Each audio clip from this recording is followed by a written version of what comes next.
Hello friends, मेरा नाम विकास मदान है।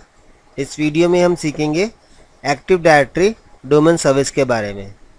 एक्टिव डायरेक्टरी डोमेन सर्विस समझने के लिए सबसे पहले हमें वर्कग्रुप मॉडल के बारे में समझना होगा।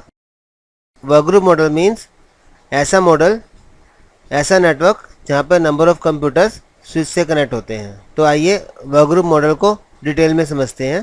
वर्कग्रुप मॉडल के अंदर जितने भी नंबर ऑफ़ कंप्यूटर्स होते हैं वो आपस में स्विच के थ्रू कनेक्ट होते हैं और अपना डाटा शेयर कर सकते हैं। वर्कग्रुप मॉडल में हर एक कंप्यूटर का अपना यूज़र नेम और पासवर्ड होता है।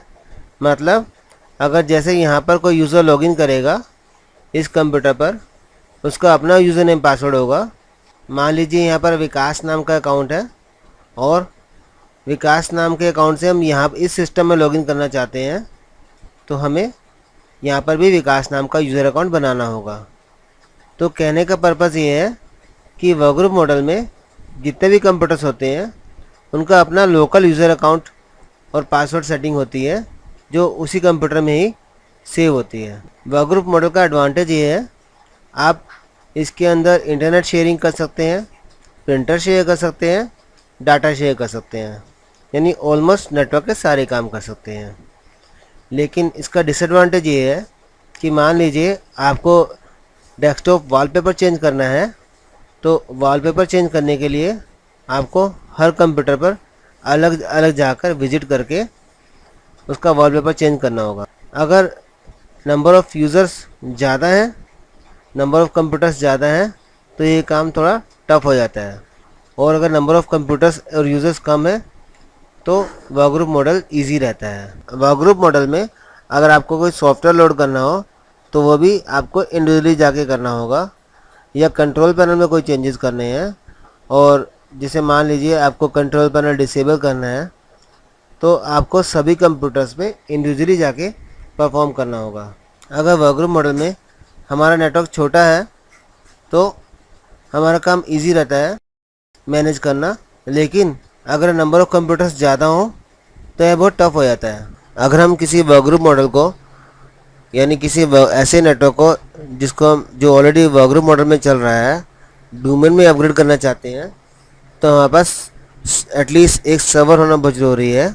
और सर्वर में नेटवर्क ओएस जैसे Windows server 2008, Windows server 2008 R2 और अभी लेटेस्ट विंडोज़ सर्वर 2012 चल रहा है, हम वो डाल सकते हैं। और साथ ही साथ हमें एक्टिव डायरेक्टरी डोमेन सर्विस का रोल ऐड करना पड़ेगा। एक्टिव डायरेक्टरी डोमेन सर्विस का जब हम रोल ऐड करते हैं तो हमें डोमेन नेम असाइन करना होता है जो हमारे बेसिकली नेटवर्क का नेम हो सकता है। तो बेसिकली एक्टिव डायरेक्टरी जब हम सर्वर में लोड करते हैं तो सर्वर में एक सेंट्रलाइज्ड डाटाबेस तैयार हो जाता है जिसको बोलते हैं एक्टिव डायरेक्टरी डाटाबेस। इस एक्टिव डायरेक्टरी डाटाबेस में नेटवर्क के सभी यूज़र्स, कंप्यूटर्स और नेटवर्क प्रिंटर्स की इन्फॉर्मेशन स्टोर रहती है और यह इन्फॉर्मेशन हम यूज़र्स और एडमिनिस्ट्रेटर को शेयर करा सकते हैं। डोमेन मॉडल में सभी यूज़र्स की इन्फॉर्मेशन यानी उसका यूज़र नेम और उसका पासवर्ड जो है सेंट्रलाइज्ड डाटाबेस में स्टोर रहता है, यानी हम यूज़र जो है एक्टिव डायरेक्टरी डोमेन सर्विस में ऐड करते हैं और जो लॉगिन करते हैं वो हम क्लाइंट कंप्यूटर पे कराते हैं। तो बेसिकली एक्टिव डायरेक्टरी एक सेंट्रलाइज्ड डाटाबेस है जिसके अंदर नेटवर्क के सभी यूज़र्स की इन्फॉर्मेशन स्टोर रहती है। आइए इसको और डिटेल में समझते हैं। जब भी हम डोमेन की बात करते हैं तो डोमेन को एक ट्रायंगल के बेस में रिप्रेजेंट किया जाता है। जैसे आप देख सकते हैं यहाँ पे ट्रायंगल में एक सर्वर है जिसके अंदर active directory domain service load है, और ऐसा सर्वर जिसके अंदर एक्टिव डायरेक्टरी लोड होती है उसे हम बोलते हैं डोमेन कंट्रोलर।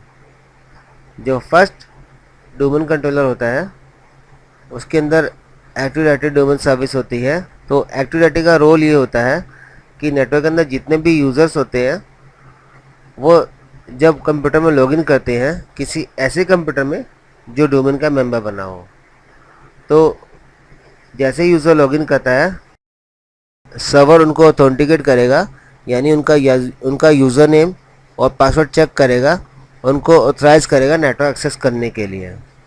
अगर कोई यूज़र नेम पासवर्ड मैच नहीं करता तो सर्वर उनको डोमेन में लॉगिन नहीं करने देता। तो बेसिकली एक्टिव डायरेक्टरी एक सेंट्रलाइज डाटाबेस है जिसके अंदर नेटवर्क के सभी यूज़र्स की इंफॉर्मेशन स्टोर रहती है, और एक्टिव डायरेक्टरी के थ्रू ही हम नेटवर्क के अंदर सेंट्रलाइज मैनेजमेंट कर सकते हैं।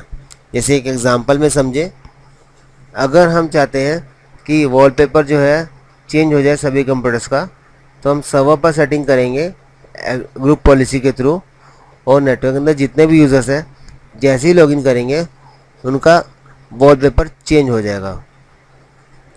एक्टिव डायरेक्टरी के थ्रू ही हम एक सिक्योर नेटवर्क इस्टेब्लिश कर सकते हैं और सेंट्रलाइज मैनेजमेंट इस्टेब्लिश कर सकते हैं। आइए अब इसकी थ्योरी को समझते हैं। एक्टिव डायरेक्टरी माइक्रोसॉफ्ट ने डेवलप की थी डोमेन नेटवर्क बनाने के लिए, और एक्टिव डायरेक्टरी इंट्रोड्यूस हुई थी विंडोज सर्वर 2000 सर्वर में।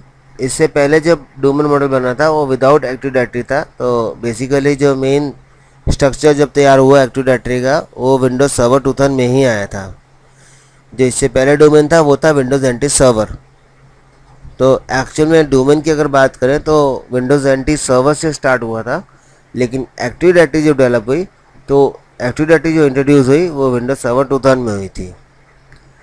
एक्टिव डायरेक्टरी एक सेंट्रलाइज डाटाबेस है जिसके अंदर नेटवर्क के रिसोर्सेज, जिसमें यूज़र्स, उसका पासवर्ड और ग्रुप और नेटवर्क प्रिंटर्स, और यह इंफॉर्मेशन नेटवर्क यूज़र्स और एडमिनिस्ट्रेटर को अवेलेबल रहती है। एक्टिव डायरेक्टरी के थ्रू हम सेंट्रलाइज मैनेजमेंट कर सकते हैं। जैसे मैंने बताया था लास्ट स्लाइड में कि अगर हम चाहें तो हम सभी नेटवर्क कंप्यूटर्स का वॉलपेपर एक जगह सेटिंग करके, यानी सर्वर में सेटिंग करके ग्रुप पॉलिसी के थ्रू अप्लाई कर सकते हैं, और जैसे ही यूज़र लॉगिन करेंगे ऑटोमेटिकली सभी कंप्यूटर्स में जो भी डोमेन के मेंबर्स हैं अप्लाई हो जाएगा। अगर हम इसका कंपेयर हम वर्कग्रुप मॉडल से करें, वर्कग्रुप मॉडल में ऐसा नहीं है, सभी कंप्यूटर पर इंडिविजुअली विजिट करके उसका वॉलपेपर चेंज करना पड़ता है। एक्टिव डायरेक्टरी के थ्रू जब नेटवर्क के अंदर यूज़र लॉगिन करता है तो डोमेन कंट्रोलर, जिसमें एक्टिव डायरेक्टरी होस्ट होती है, वो यूज़र नेम पासवर्ड को अलाउ करती है एक्सेस करने के लिए।